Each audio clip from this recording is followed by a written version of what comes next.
Now, for the sake of time, let us move ahead to the World War II era, because this is what really launched and precipitated the modern-day civil rights movement. World War II was a turning point when activism took a different form. Almost 1 million African Americans fought in World War II. So let me talk a little bit about World War II.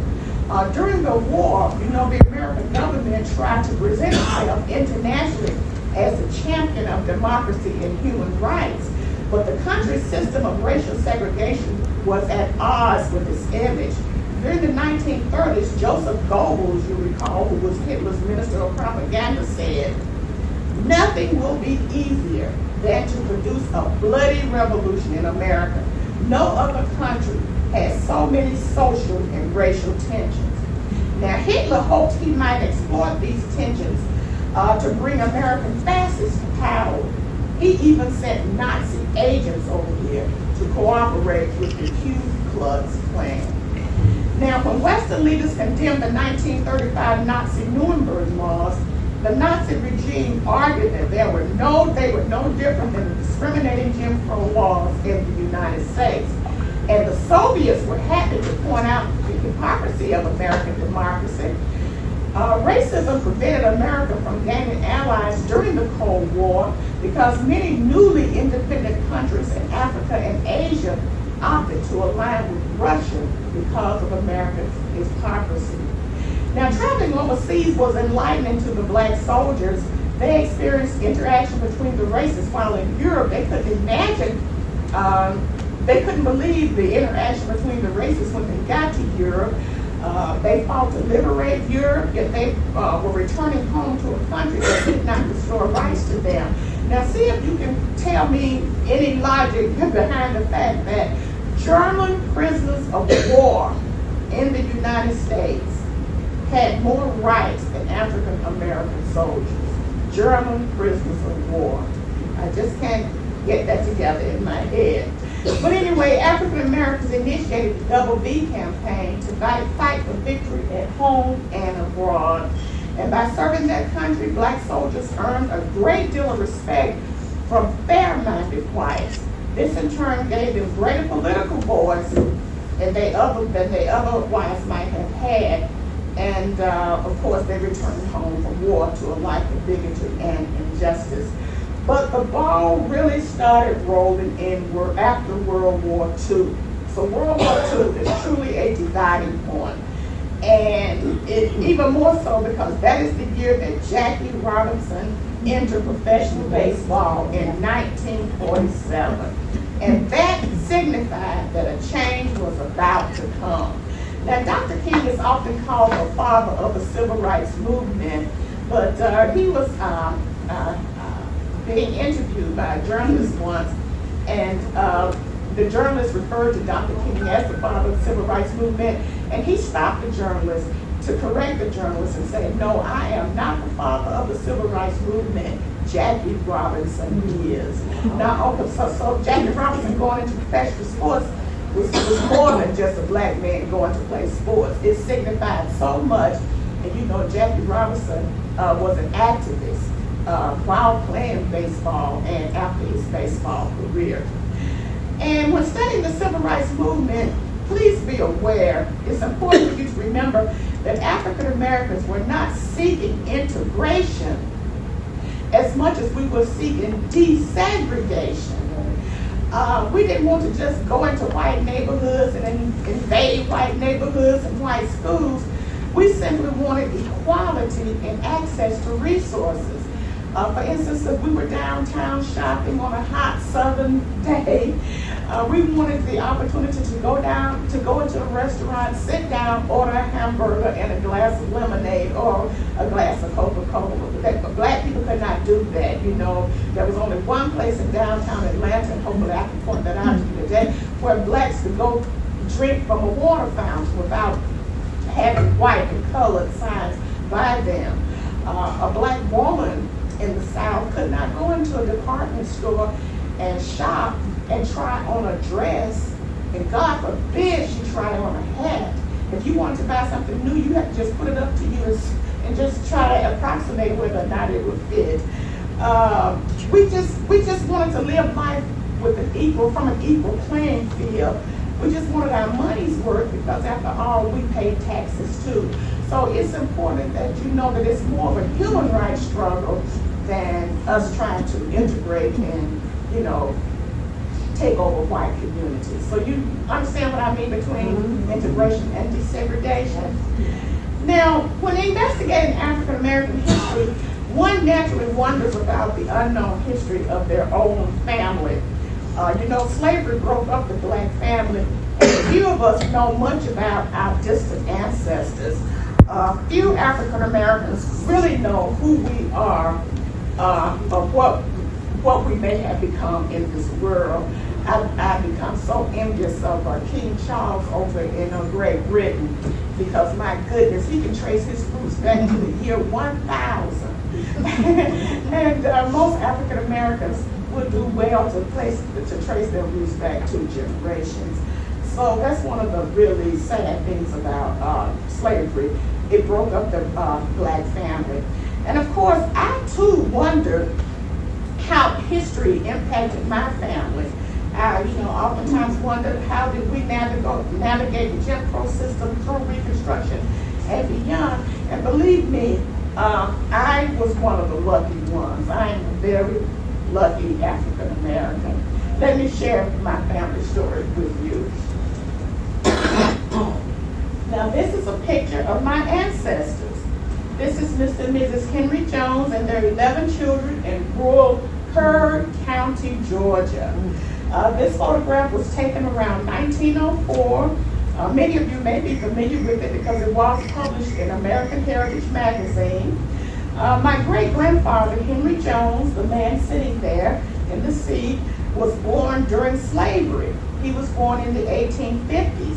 Now, he had a brother named Solomon, and his brother Solomon was sold to another plantation, to the Hendricks plantation. So all through the generations, my elders have told my generation, when you get ready to get married, don't marry a Hendricks, because you may be marrying a king. And that's why I was so happy when I met my husband. His last name wasn't Hendricks. I was free to marry him because they were very, very adamant about that. Never marry a Hendricks. Now, this is my great-grandmother, Anna. She was born in 1868 during Reconstruction, and her skills as a midwife and Henry's meager work as a sharecropper kept the family fed. Now, notice the children have on no shoes.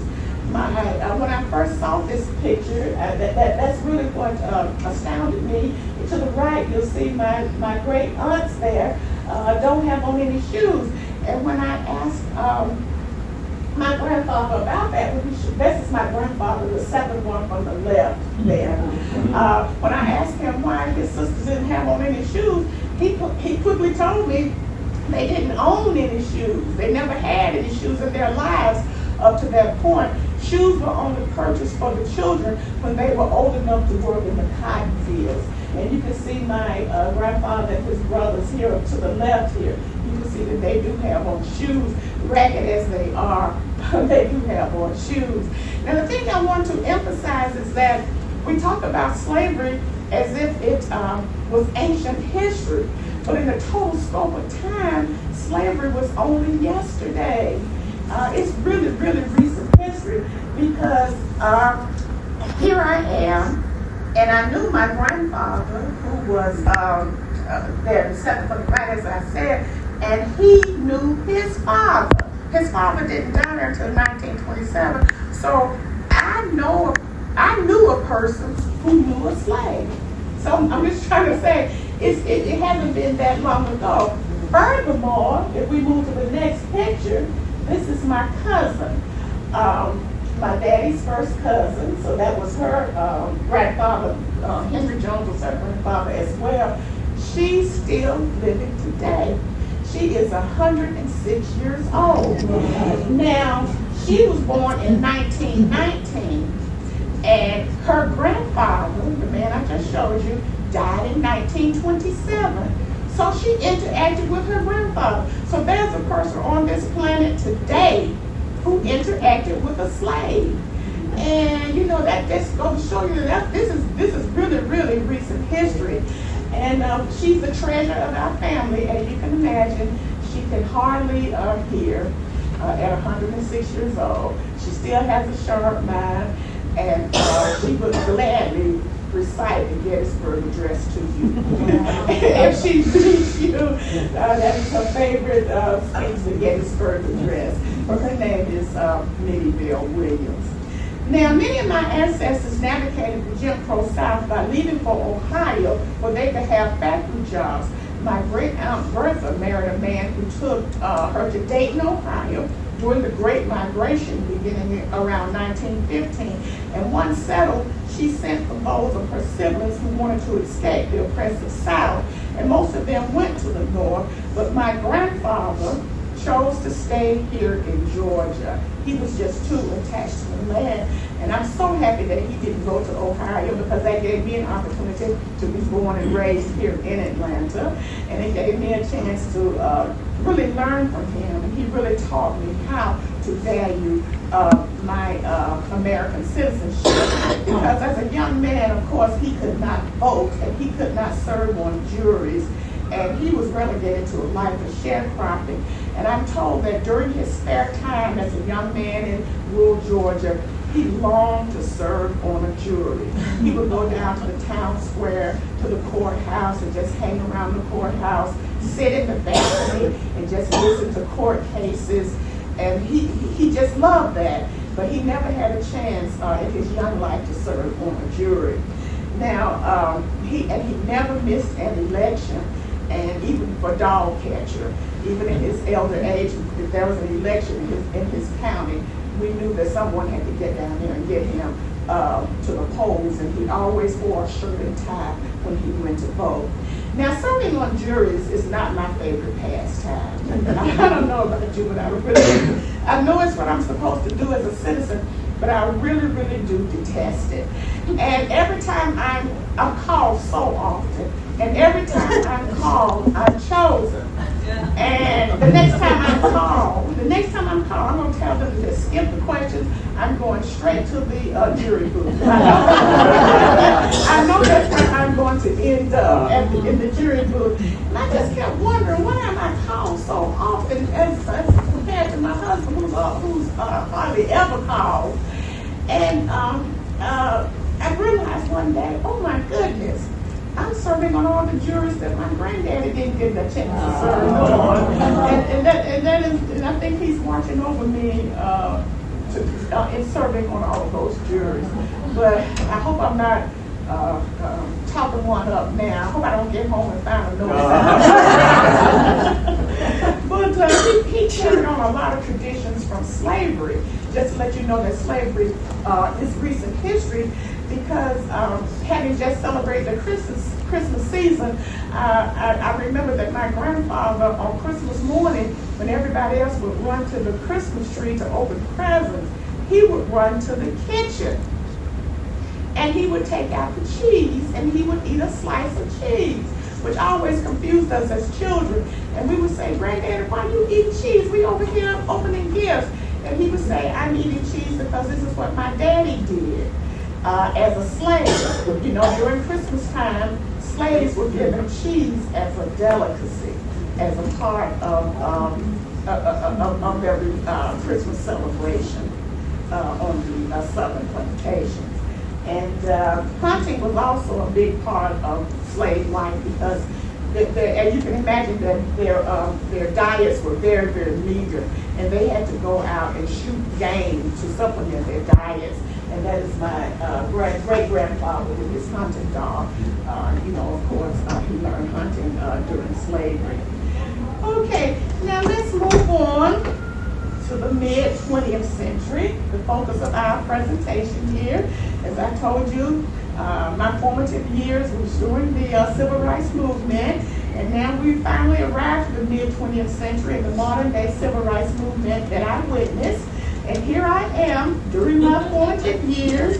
I was born, I don't mind telling you my age, I was born in 1953 just as the modern day movement was cranking up. In this picture, cranking up I should say, in this picture I am 8 years old, living in the South in the midst of a succession of history-making events during the modern day civil rights movement.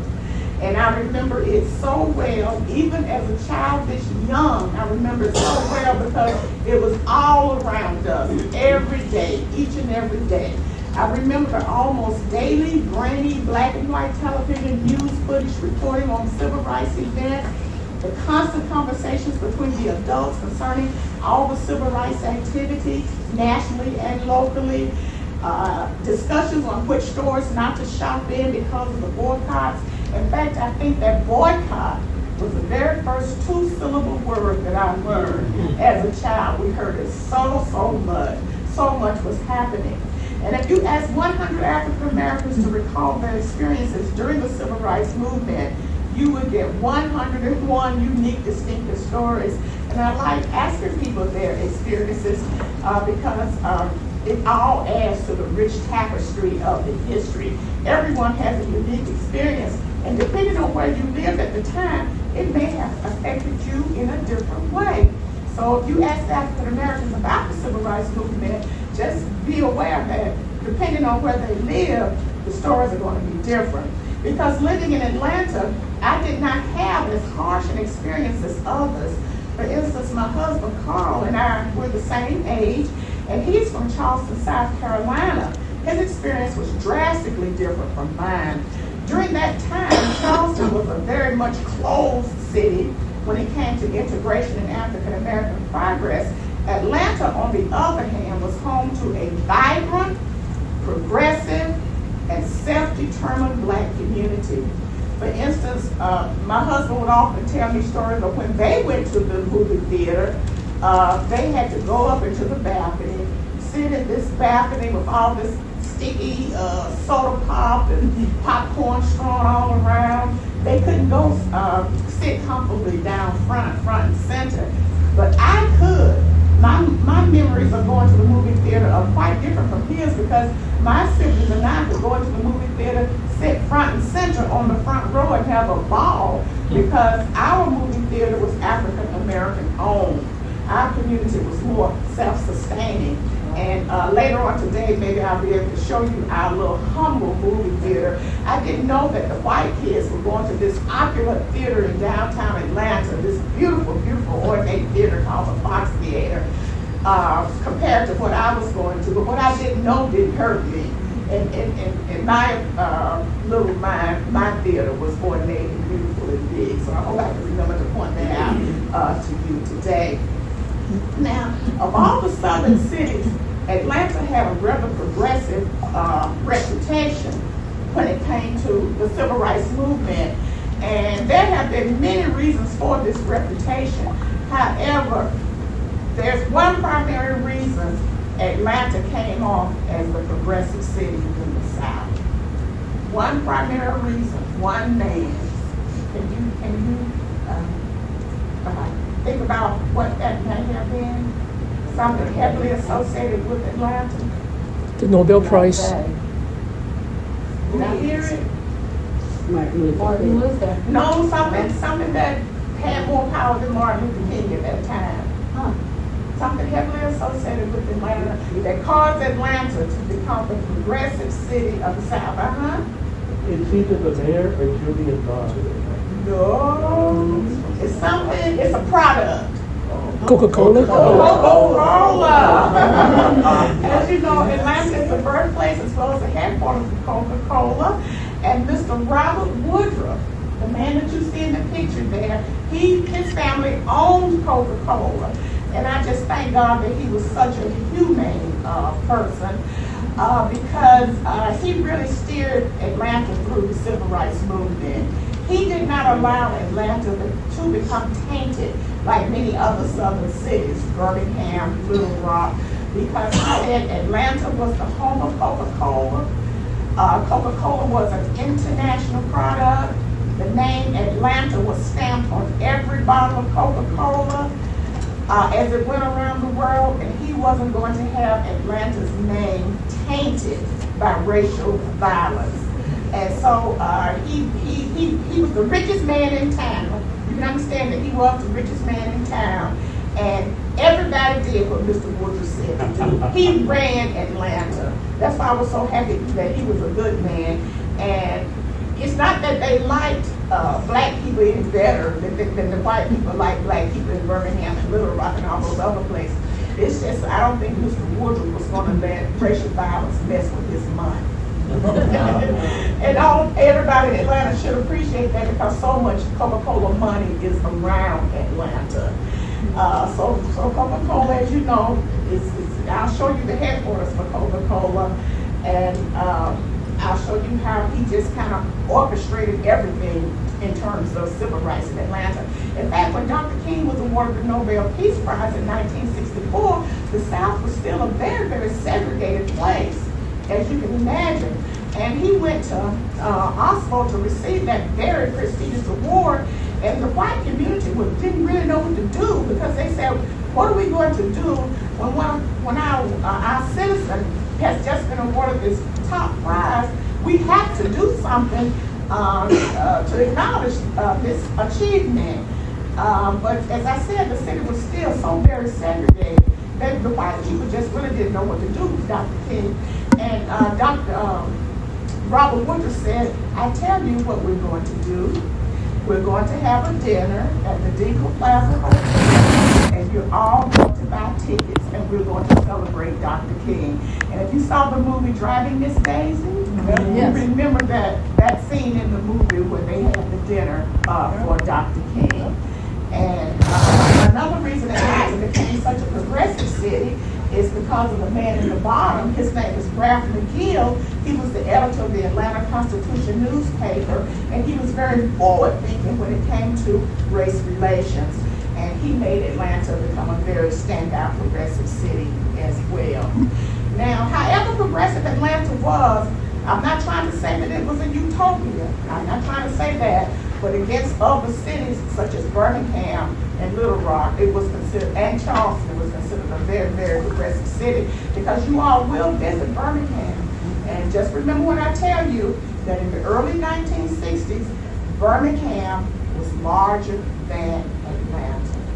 And when you get to Birmingham, you're going to think I lied to you. When you see Birmingham today as compared to what you're going to see Atlanta today, you're going to really think I lied. But all the racial tension that they experienced in Birmingham made the city just dry up like a grape on a vine. And Atlanta just kept going until it just outdid Birmingham. And if you look at a map, you'll see that Birmingham is really better geographically located to be the major city in the Southeast rather than Atlanta. And I'll talk about that a little later. But however progressive Atlanta was, as I said, it was no utopia. It was so segregated that I personally did not interact with white people until I was 13 years old. And I have certain childhood memories of segregation that will never go away. First of all, I remember the ragged, dirty, smudged up textbooks that we had to use in elementary school because we never got new textbooks. Our textbooks came from white schools. And believe me, those white kids battered those books up. By the time they got to us, they were oftentimes so worthless that our teachers couldn't teach out of them. So many pages were torn out that we couldn't complete our lessons. And I remember my older sister being scolded for drinking out of a white-only water fountain while downtown. And certainly we could not go to the zoo or the amusement parks at whim. We couldn't wake up and say, Mama, take us to the zoo. We had to wait until it was Negro Day when blacks were allowed at the zoo. But be that as it may, black parents were really adept at shielding their children from racist situations and minimizing the sting of segregation. So my life may have been worse than what I experienced if my parents weren't so skilled at knowing how to maneuver around it. And Dr. Benjamin E. Mays, who was the president of Morehouse College and a great mentor to Dr. King, he taught us not to finance segregation. He said, don't go to the movie theaters if you have to sit in the back. Don't ride the buses if you have to sit in the back. Don't finance segregation. You all still with me? Yes. Okay. Now there's much, just a little more to go here. There's much debate as to what was the first major event of the modern day civil rights movement as we move along on the timeline. Some say the 1954 Brown versus Board of Education. Many say the 1955 Rural Mississippi murder of Emmett Till. Still others credit the 1955 Montgomery bus boycott. But although the Brown case was a catalyst and a cornerstone, I believe the Emmett Till case in Mississippi really turned the tide. I think that's when the modern day civil rights movement really opened up with a lot of steam. In fact, Rosa Parks often said that she didn't remain in her seat because she was tired. She said she really wasn't tired that day. She said she just had Emmett Till, that 14-year-old young man who was ruling Birmingham, Mississippi. She just had him on her mind and she just couldn't move. So let's look at these three major events that many credit for the modern day civil rights movement. Now the Brown decision, spearheaded by Thurgood Marshall, who eventually became the first African American Supreme Court justice, overturned the separate but equal ruling of Plessy versus Ferguson. And the Brown ruling said that separating children in public schools on the basis of race was unconstitutional. And while the Brown ruling applied only to schools, it implied that segregation in other public facilities were unconstitutional as well.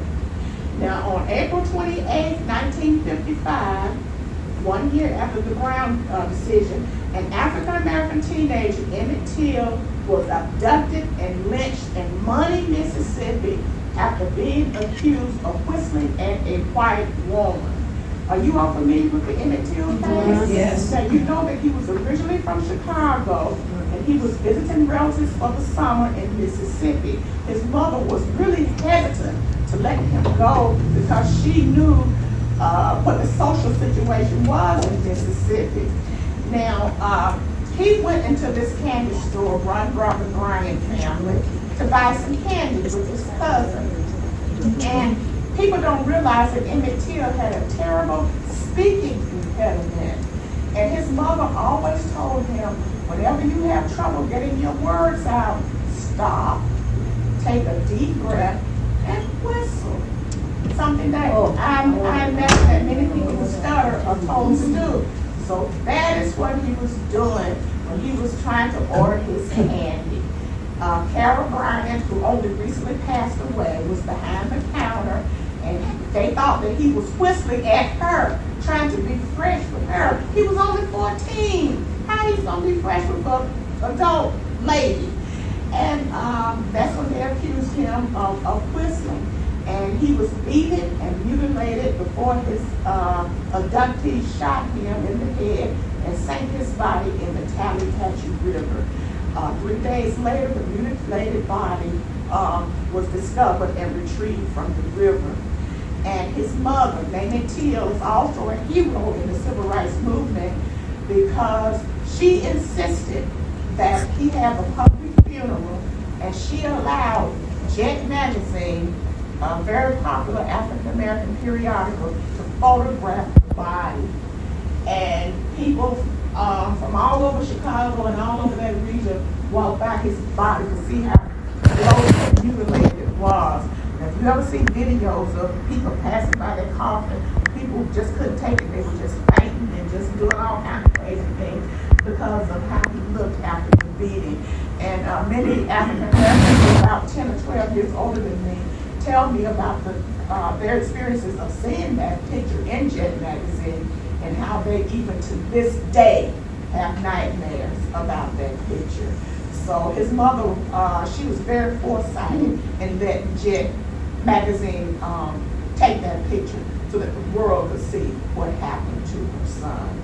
And you all probably won't see a lot about Emmett Till because that happened in Money, Mississippi, but you'll see other explanations of it in the museums in Alabama, in Alabama. Now, moving right along, the Montgomery bus boycott of 1955 is perhaps the best known of all the historical civil rights events Not only because it was well-coordinated protests that got results, it also propelled Dr. Martin Luther King Jr. into national and international spotlights. Now, I won't go into detail about the Montgomery bus boycott. I'll just say that African-American bus riders in Montgomery were treated in a most dehumanizing fashion. They were required to, when the bus stopped, they got to the front door, they entered the bus through the front door to pay their fare. They're already on the bus. They couldn't just go sit down, even to the back of the bus. After paying their fare at the front of the bus, they had to get off and walk to the back of the bus to enter. Go figure. I don't know why. Well, I do know why, but you know what I'm trying to say. Yeah. And oftentimes, these people who were hard workers, many didn't have much money to begin with. Oftentimes, before they could get on the back of the bus to sit down, the bus drivers would drive away, and their fares would be lost. And that was the situation of the bus riders that's spearheaded the Montgomery bus boycott. Even a black woman would have to get up to let a white man sit down. And blacks sometimes had to stand over empty seats if the empty seats were in the white section. So it was just terrible, the Montgomery bus boycott. But of course, you know, Dr. King came in, the bus boycott lasted for an entire year, and Dr. King had just arrived in Birmingham, not in Birmingham, in Montgomery. But when you visit Montgomery, notice how this little humble Dexter Avenue Baptist Church, where Dr. King pastored when he first went to Montgomery, is sandwiched between two bastions of white supremacy. On one side of the church, you're going to see the Alabama State Capitol, and on the other side of the church, you're going to see the Alabama State Supreme Court. And yet, being sandwiched between these two white bastions of white supremacy, that little church changed the world. Now let's move on our timeline, because you're going to learn so much about the Montgomery bus boycott when you get there. But as we move along, you'll recall that on September 4th, 1957, 9 black students, the Little Rock Nine, as they came to be known, led by activist Daisy Bates, attempted to integrate Central High School in Little Rock. And you'll remember that's when the Arkansas National Guard was called down and the students were harassed, and it was just a terrible situation. But this was yet another nationally watched civil rights event. The 1957 integration of Central High School there in 1957. And then as we move along, on January 10th, 1957, 60 black pastors, including Martin Luther King and civil rights leaders from several southern states, met in Atlanta to coordinate nonviolent protests against racial discrimination, forming the SCLC, the Southern Christian Leadership Conference, the organization from which Dr. King liked so much of his civil rights activity. And we'll be passing the historic offices of the Southern Christian Leadership Conference today, and that is Dr. King standing outside there of his offices.